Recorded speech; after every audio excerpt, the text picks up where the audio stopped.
Next would be the action to take regarding this matter with the telecommunicator union. Mr. Anderson.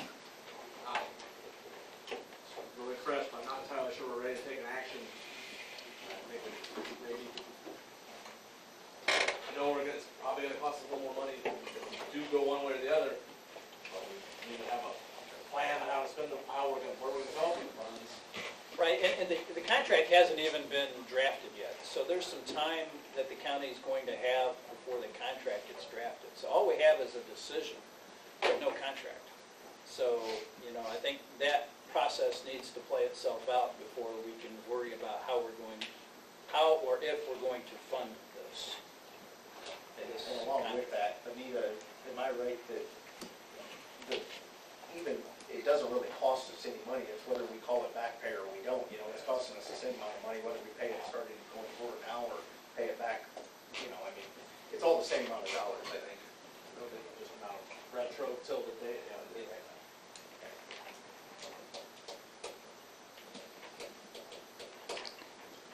So we want to take the action of waiting until a contract is drafted? I think so. So that's what we have to do. So then we should have a motion to do so.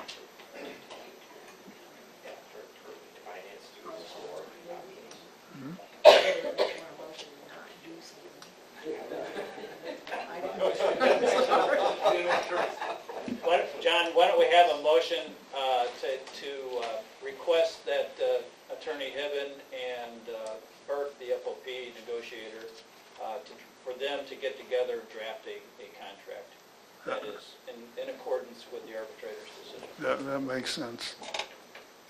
Anyone care to make that motion? Mr. Lemay, is there a second? Mr. Barron seconds that motion. I guess since it involves some money, we ought to call the roll.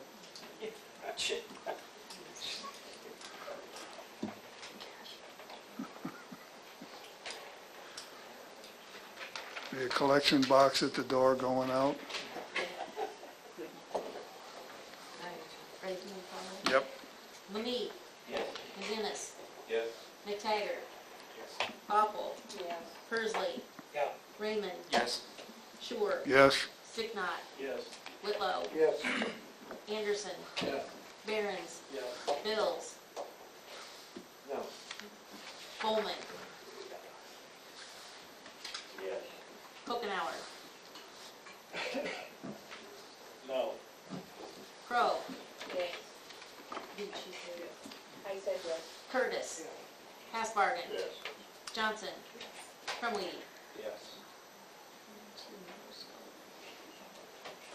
17 to 2. 17 to 2. That motion passes 17-2.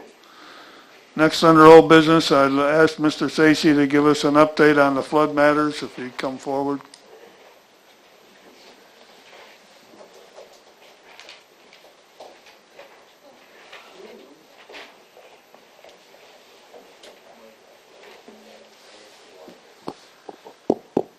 Hey, now it's working.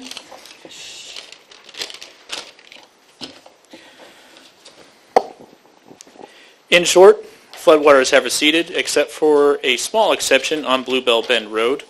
We're working on that. There's a little bit of the road flooded over there.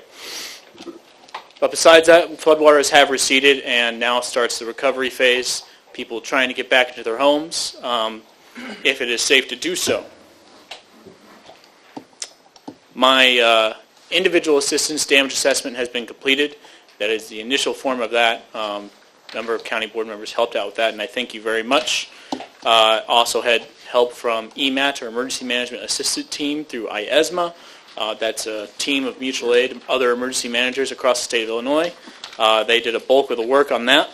That compilation was sent to the state, and with their algorithms, so on and so forth, these are the numbers that they came up with. This is countywide. 429 homes affected, 317 with minor damage, 95 with major damage, 1 destroyed, 42 unknown, coming to a total of 884 homes. These are initial numbers. These have not been vetted just by going off of what information people tell us. And I cannot tell you exactly what qualifies as minor or major or destroyed. I don't have those algorithms at hand, but that is what I've been told, and that's what I go by. Public assistance damage assessment, that's the government and taxable body cost and damage. Started tabulating that.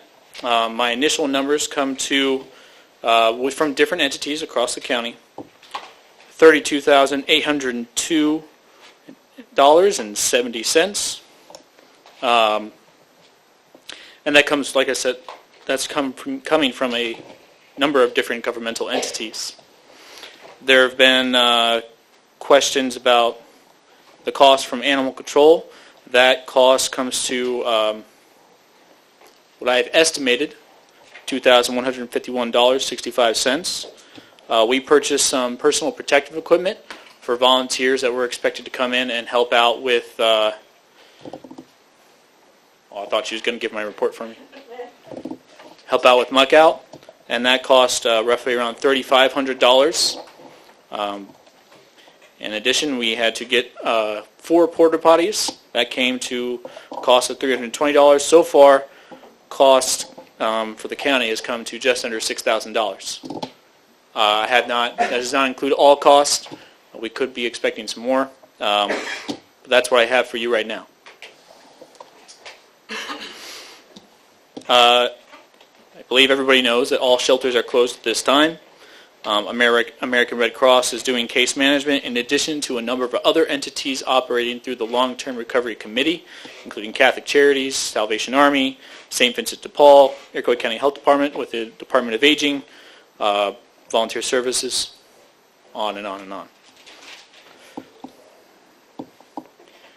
Issues that victims are having when they return to their homes. One, if the home is structurally safe. Often repetitive flooding damages floors and floor joists.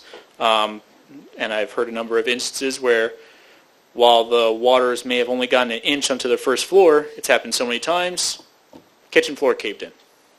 Kaput. Furnace, hot water heater, and appliances damaged and destroyed. Trying to replace those can be rather expensive on a number of families with fixed incomes. Muck out. I mentioned muck out before. It's the process of removing all the damaged materials, home items, and garbage, and literal mud, and whatever that may be in that mud, from your home. There's been a number of other entities or volunteer agencies that have helped out with that, including Lutheran Emergency Response Team, Team Rubicon, who also handled some spontaneous volunteers that helped out. Thank you to them. And also Southern Baptist Disaster Relief Group. And muck out operations are still ongoing. We have over 200 requests for muck out. And let me just repeat that, over 200. And that, to me, is rather extensive.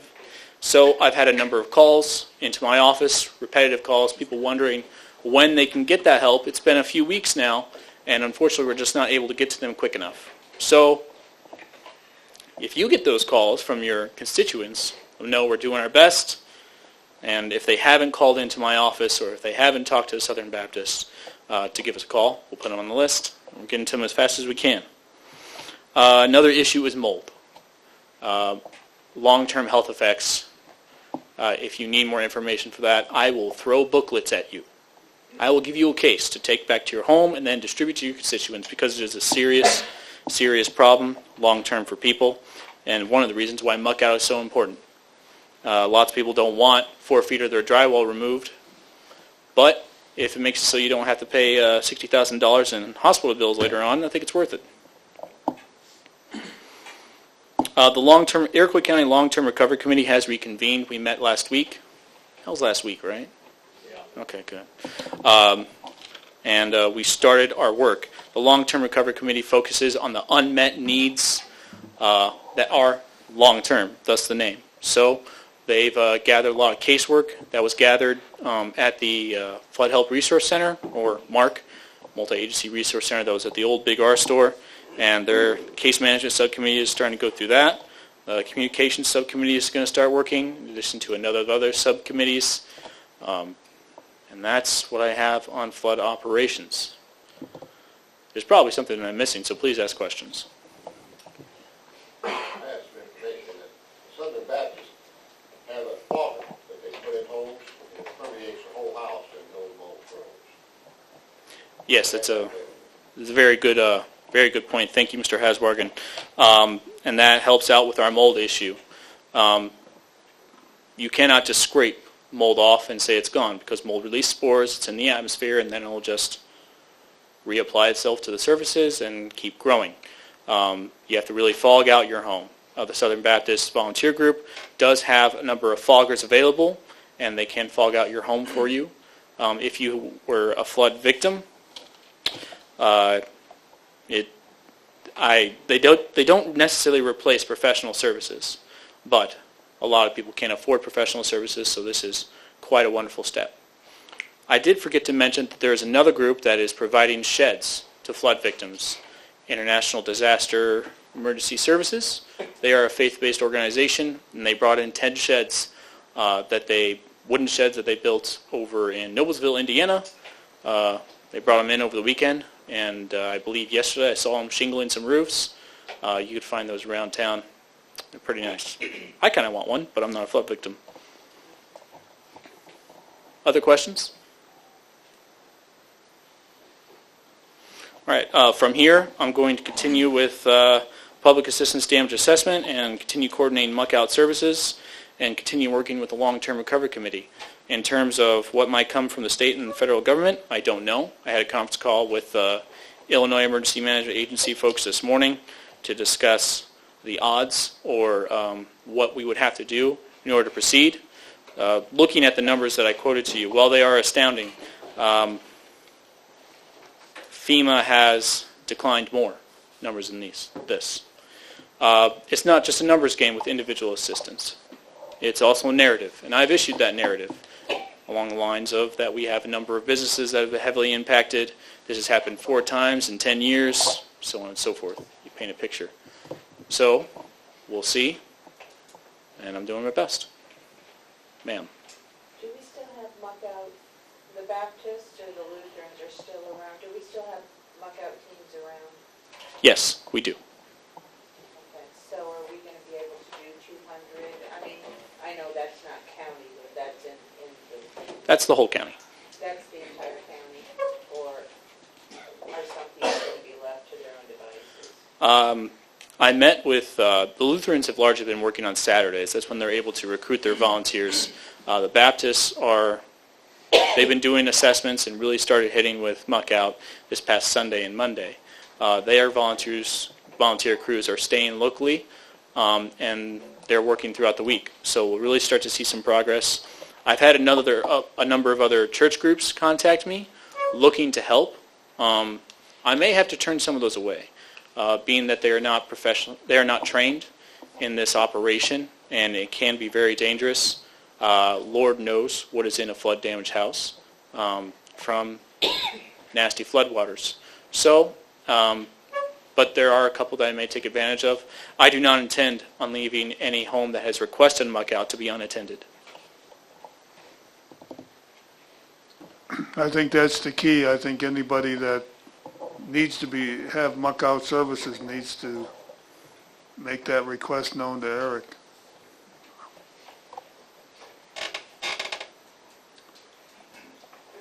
I guess that's it. Thanks, Eric. Appreciate it. Next, we'll move on to new business. First item under new business is approving a liquor license for Coronas LLC Beans and Barley Brew Series in Ashcombe. This is the old Loft restaurant that the new group has taken over. They've applied for a liquor license. All their paperwork is complete. We need a motion to approve that license. Mrs. Crowe, are you making the motion? Is there a second? Mr. Raymond seconds. Are there any questions or comments about this? Is this a restaurant or a bar or what? Both. Anyone else? If not, all in favor, aye. Aye. Opposed, same sign. That license is approved. Next, we'll move on to a discussion and action on a resolution opposing the passage of House Bill 1465, House Bill 1468, and so forth and so on, which has been brought to our attention by Mr. Raymond. Mr. Raymond, would you please present the information on that to the board? I'll go ahead and come up here, so. There we go. I'll go ahead and come up here so everybody can hear. Very good. Just one moment. Everyone has a copy of the resolution. It's in that stapled together. What's on the cover is the E ETSB report. It's the very last part of it. So you can follow along there.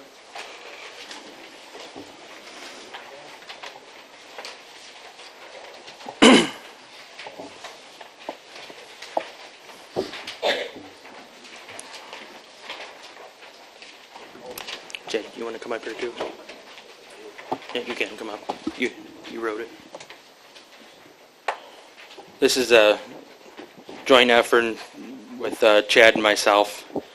This was brought to my attention by several members of my district, several citizens in my district that are opposed to Springfield's action that they were rushing into after recent tragic events. It's a tough subject, especially in a rural community. There were several bills down there that people in my district felt were unconstitutional and were damaging to local businesses within the county. In fact, one of them was vetoed today or was scheduled to be vetoed by the governor. I don't know if he did it officially yet, but he said he was gonna. But this is something that we thought the Iroquois County should at least hear and take up, just to send a message to Springfield. Chad, you got anything to add? Some of this in discussion, with like my daughter who's 18, some of the bills would ban her from possessing my AR-15. The bills would prevent me from teaching her how to shoot, or any kid. Several of the bills have Fourth Amendment, Fifth Amendment, Eighth Amendment issues besides just the Second Amendment. They were poorly written. 1465, 1467, 1469 deal with forcing anyone 18 to 21 to surrender their rifle, their bump stock, their whatever. But it did not. The bill that is in the Senate right now from the House does not provide any avenue for how they are to surrender these. It just says it is illegal upon immediate passage for you to possess these. So you have Eighth Amendment issues with excessive fines and penalties. You have Fifth Amendment, just the takings clause. Granted, the stuff is court, but they're written poorly. I had constituents that said, well, who cares about the bump stock? Yeah, I get it. But you got to look at the wording on what it does to a person, and then it doesn't say how you get rid of them, just like the magazine ban. The issue is greater. I do a lot of mental health work. You guys know that I've done suicide intervention in the military. It's bigger than these bills. And so the 1657 would have had a direct impact on our economy. It basically shut down your local firearm shops. It let big box stores stay open, but it penalized the local stores, which a lot of our small towns, several have local shops and they generate tax revenue. Yes, sir. Help me out, Lisa, but we passed a resolution probably 7, 8 years ago. Yep. 2012. Yep, I use that as a basis. That we would not necessarily have to follow anything but the Second Amendment that was dictated by the state. Is that correct? Yeah, that resolution was dealing with concealed carry, and basically telling the General Assembly you need to get your act together and let our citizens have the right to carry concealed. I thought there was one. The one on concealed There was carry, one in I introduced 2007 that. or 80. Okay. Then there's an older one than that. 2012 was the concealed carry. It just said if it didn't go with the Second Amendment, what the state we were doing. And then we were probably one of maybe a dozen counties at that time that did that. Yeah. I've been in talks with ISRA, Illinois Carry, Gun Save Lives, some different entities, have it vetted. And I strongly believe that we need to send a message to the General Assembly to stop. They need to fix the budget. These bills that they're discussing would do nothing to help anyone, except it will create a class of citizens, 18 to 21-year-olds, that we all say is perfectly fine to send to war. I've buried several 18 to 21-year-olds, okay? But yet they, so I ask for your support on this, and, let the county lead the way, because Chicago's dictating everything. We need to stand up. We need to make a voice. And if they want to do stuff like this, they need to at least pass legislation that doesn't violate Fourth Amendment and Fifth and Eighth, provide an avenue. So, but that's... Chad, are there any other counties that are going to be proposing a similar resolution? We are the first. We will lead the way. And if this is passed, I know Illinois Carry and Gun Save Lives are going to take it to other counties and say, hey, you need to follow suit. So we will be the first county in the state to say, knock it off. Cook County's already told them to ban everything. So. So that the first resolution we did was when we took the county in. That was what, And I will, the second one was. That was about 10 years ago. and Because I remember the if we can find that, I'd concealed like to carry read one that. that didn't talk about it. And Lisa, if you know where that 2007 is, I'd like to read it, but no, Yeah, no it's- rush. It's with, yeah. Yeah. Don't remember it, but yeah, they're all So. kept together. If you look through on the county website, you'll find it under the minutes of the county board most likely. Yeah. Well, thank you all for I'd also just wanted to take a minute and remind everybody what their oath of office says for the county board. Just a quick reminder, and it never hurts to review. It basically just states everybody should have a copy of it in front of them if they want to look at it. It just says, I, insert your name, have been elected to the office of, insert, get down to the gist of it.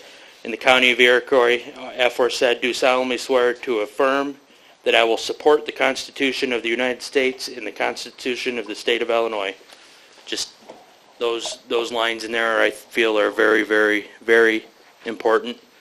And Iroquois County is not to blame for Rahm Emanuel's lack of leadership. Right. Thank you. Okay. Anybody have any questions about this? Mr. Anderson? Did Jim have a chance to look over? I did, I looked it over and it looked good, We're almost as good lawyers as Jim or Chad is. I couldn't have written it any better, so Chad did a good job. I guess the next step then would be if somebody would care to make a motion to adopt this resolution. I'll move to adopt this resolution. Okay, is there a second? I'll second it. Mr. Persley seconds. Since we're not spending any money, we can do a voice vote, right? I would say you could. Okay, I would request a voice vote to the county board, please. Yes, roll Roll call. call vote or? Yeah, roll call vote. okay. Yes, wait, Donna has a question. I have a general question. I do recall the other two resolutions that we adopted, and we can adopt as many pro-Second Amendment resolutions as we like, right? But do we have to be careful to be consistent in what they all say? I looked at the 2012 one. Right. And looked at the language, and some of that language is inserted here, as far as, for instance, the first three. I recall what Troy did too, and it was way back Yeah, when I was the at one that Troy Troy. mentioned is almost Is- like there is sanctuary another- county status. There is another one. So, that was all. I just wanted to know. We can just keep adopting pro-Second Amendment resolutions all day and all night, and as long as we want to, right? Not Nothing binding. to. No, not binding, it's They're just, not it's a message to hire to say, look, All right. yeah. Does anyone else have any questions or comments about this matter? If not, the clerk will call the roll, please. McGinnis, Yes. McTaggart. Yes. Awful. Yes. Persley, Yes. Raymond, Yes. Shore, Yes. Stipnot, Yes. Whitlow, Yes. Anderson, Yes. Barron's, Yes. Bills, Yes. Bowman, Hokenhour, Yes. Crow, Yes. Curtis, Hasbargen, Yes. Johnson, Yes. Crumweedy, Yes. Manee, Yes. 18 to 0. That motion's approved 18-0. Next on the agenda, we have executive session. Appointment, employment, compensation, discipline, performance, or dismissal of specific employees of the public body and so forth. Is there a motion to enter into executive session? Mr. Raymond, is there a second? Mr. Barron seconds. Are there any questions or about what we'll be voting on? Seeing none, the clerk will call the roll. McTaggart, Yes. Awful, Yes. Persley, Yeah. Raymond, Yes. Shore, Yes. Sticknot, Yes. Whitlow, Yes. Anderson, Yes. Barron's, Yes. Bills, Yes. Hokenhour, Yes. Crow, Yes. Curtis, Yes. Hasbargen, Yes. Johnson, Yes. Crumweedy, Yes. Lemay, Yes. McGinnis, Yes. 18-0. That motion's approved 18-0, so we will now enter into executive session.